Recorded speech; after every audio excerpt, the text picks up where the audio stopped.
यो बजारमुखी चर्चा भएका विषय भन्नुभन्दा पहिले म आजको अवस्था मानिसहरूलाई जानकारी गराउँ।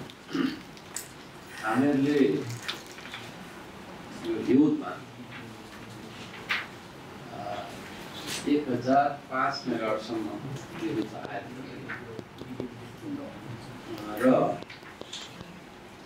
आवश्यकता अनुसार 600-700 गर्दै आएर अब यहाँको विद्युत बढ्दै जाने आयात गर्दै जाने अवस्थामा थियो। अस्तिको दिनसम्म पनि हामी 350 मेगावाट आयात गरिराखेका थियौँ। तर आज चाहिँ आजको रेकर्ड अनुसार 150 मेगावाट हामीले निर्यात गरेका छौँ। हामीलाई पुगेर उब्रिएर निर्यात गरेका छौँ। र यो लोड सेडिङको हल्ला चाहिँ यो सामाजिक सञ्जालको हल्लामा र बेला बखत विद्युत विच्छेद हुने ट्रिपिङ हुने अवस्था यो आज मात्रै भयो।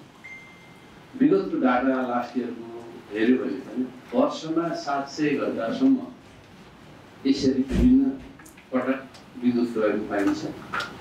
कहिले हावाहुरीको कारण, कहीँ ठुल्ठुला पोलहरू चाहिँ ढलेका कारण, कहीँ मान्छेकै कारण पनि चढेर दुर्घटना भएका कारण, यस्ता बेलामा पानी पसिनाका कारण अवरुद्ध भएको पाइन्छ। अस्ति पनि ढल्के पर्न विद्युतको विच्छेद हुँदा त्यो मर्मत विच्छेद एकचोटि भइसकेपछि मर्मत गर्नलाई 1 घन्टा अलिकति बढी समय लागेको थियो।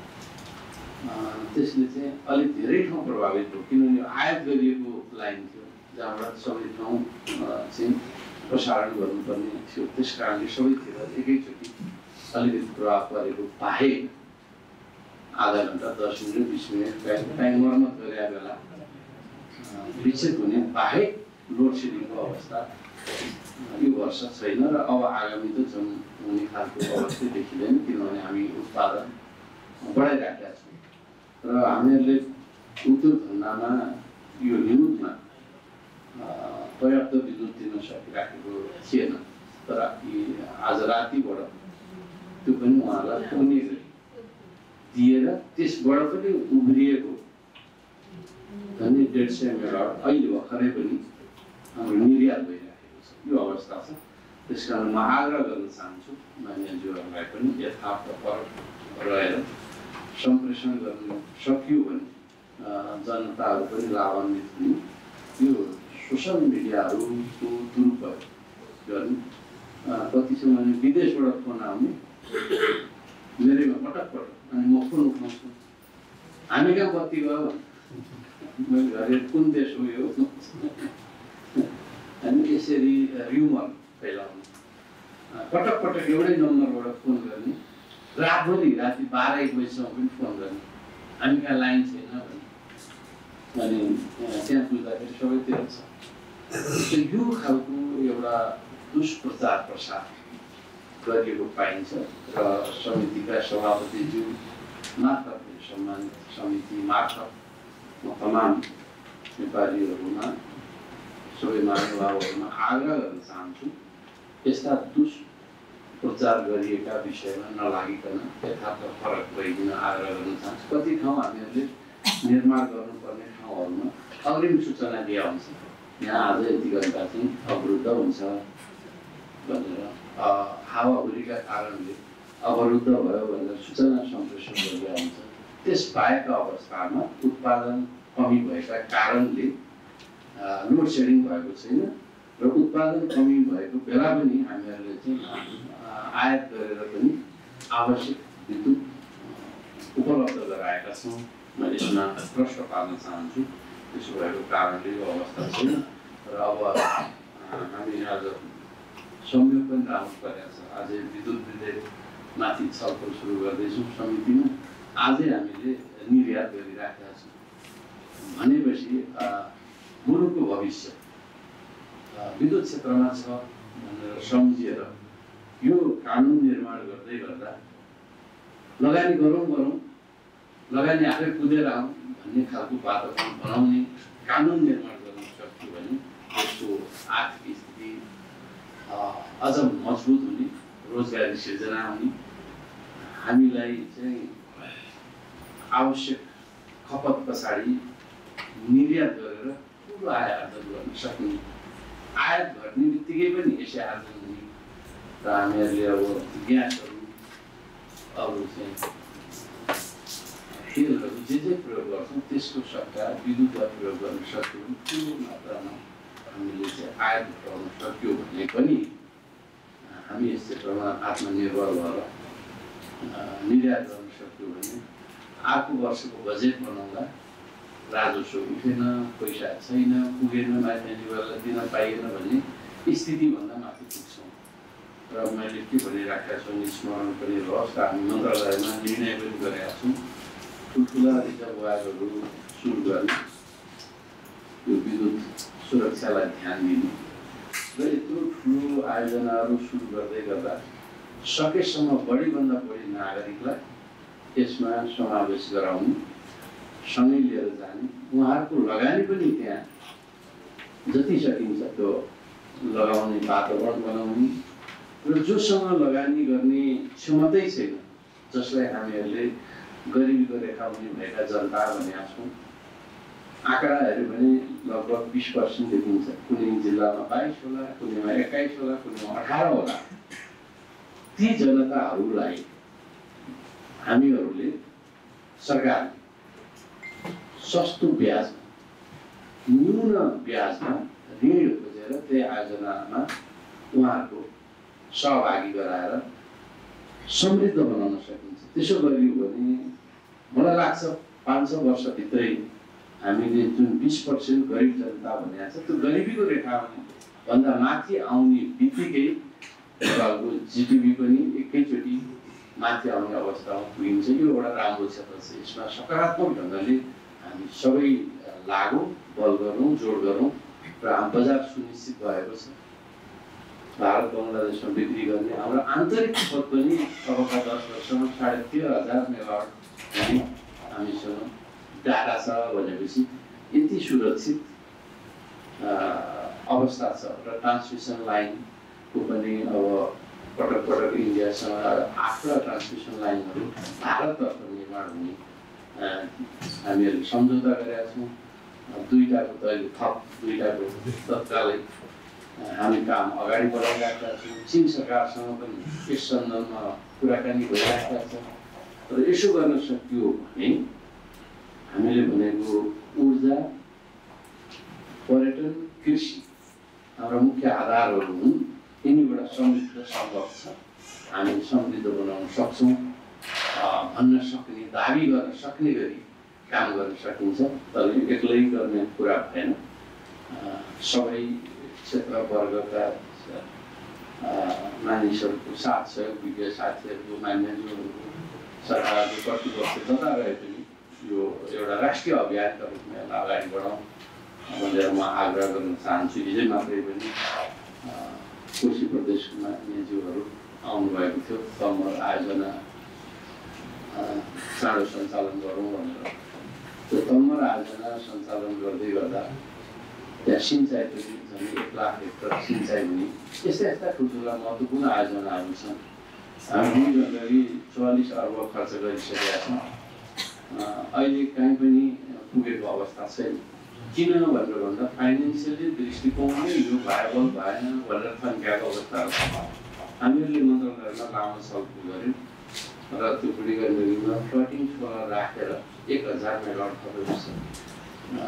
फाइनेन्सियली पनि भाइबल भएको अवस्था छ र त्यसले 25% मात्रै त्यो पानीको भाग, त्यो ड्यामको भाग ओगट्छ।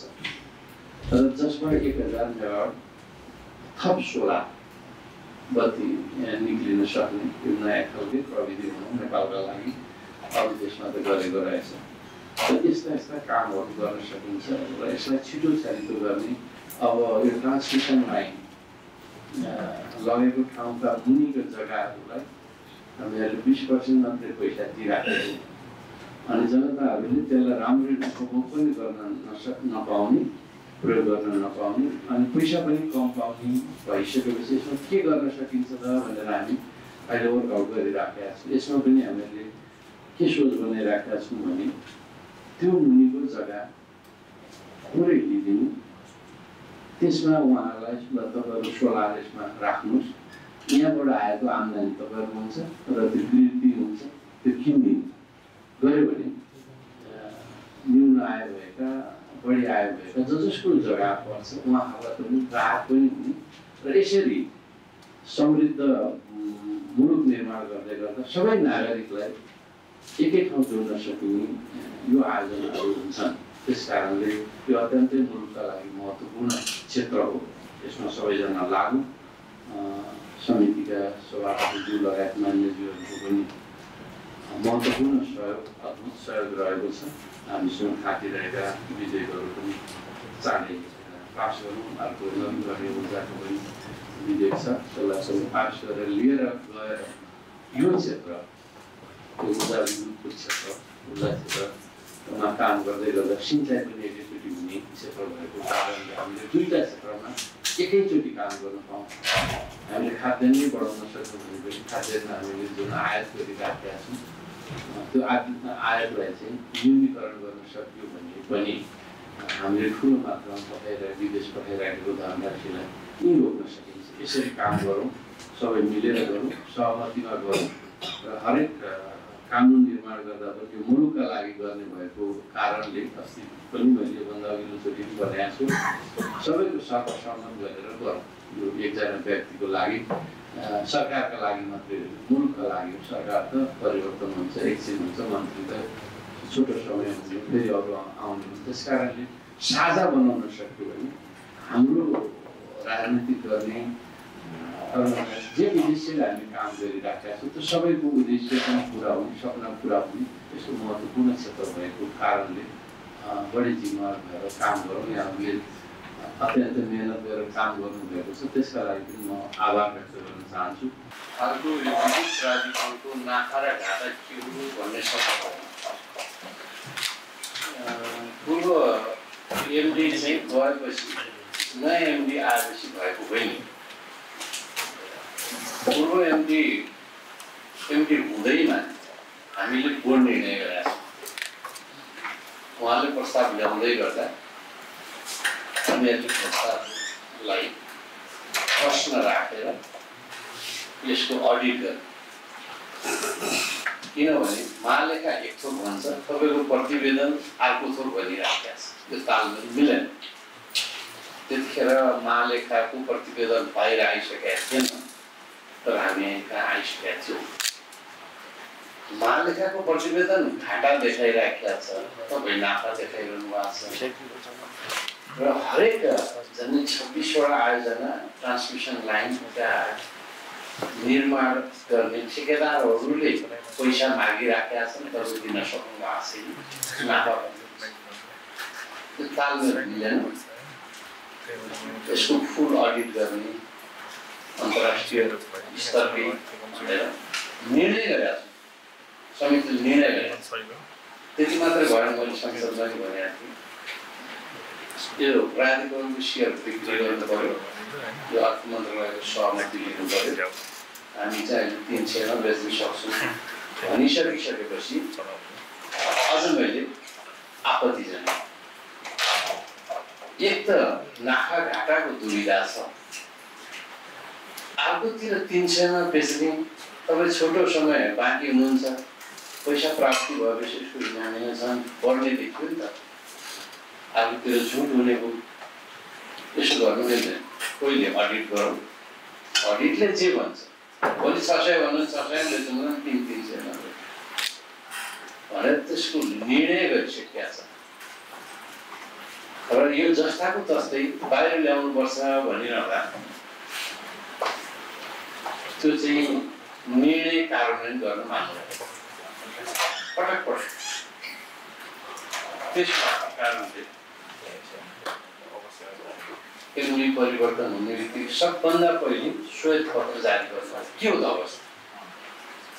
ठाउँ छ, राम्रो छ, हामीले 28,510 वर्षमा बनाउन सकिन्छ, खपत गर्न सकिन्छ, बिक्री गर्न सकिन्छ। 64 खर्ब पैसा चाहिँ यो 10 वर्षमा हामीले चलायमान गर्न सक्छौँ, लगानी गर्न सक्छौँ। यति ठुलो काम हामी एकैचोटि गर्न सक्छौँ भने आजको अवस्था जस्ताको तस्तै आउनुपर्छ भनेर हामीहरूले तपाईँले आउने बित्तिकै प्राधिकरणको अवस्था जाहेर गर्नुपर्छ, जनता भन्नुपर्छ। सत्य सत्य नै हुन्छ, झुटो कुरो झुटो नै हुन्छ। 2-4 दिन हाम्रो गाउँतिर भन्छ थुन्चेलले छोपुन्जेल देखिने टोकाल छोकाएर पनि देख्ला पालै पाल हुने थाहा पनि थाहा थुन्चेल चाहिँ पाल नहुने यसो छोपेपछि नदेखिने त ढोकाले छोप्नु परेको दिन त थाहा भइहाल्छ नि। त्यसो भएर यो अहिलेको श्वेत पत्र यथार्थ परछ। अझै यसमाथि आयोजनाहरू तिर्नुपर्ने के किन आइ नसकेको भने यसलाई अडिट गर्ने भनेको छ। अहिले चाँडै अडिट हुँदैछ यसको। यो किनभने भन्नुपर्छ क्या हामीले जस्तातस्तै सरकारी निकायहरू हुन् नि, एउटा प्राइभेट कम्पनीले त आफ्नो वार्तालाप चाहिँ पारदर्शी गर्नुपर्छ भने सरकारले गर्नु पर्दैन। सरकारका कम्पनीहरूले निकाय संस्थाहरूले त्यसो भएको कारणले हेर्नुहोस् यस्ता कुराहरूमा हामी ढाकछोप गर्नुपर्ने पनि जरुरी छैन, कसैलाई ढाँट्नु पनि पर्ने छैन।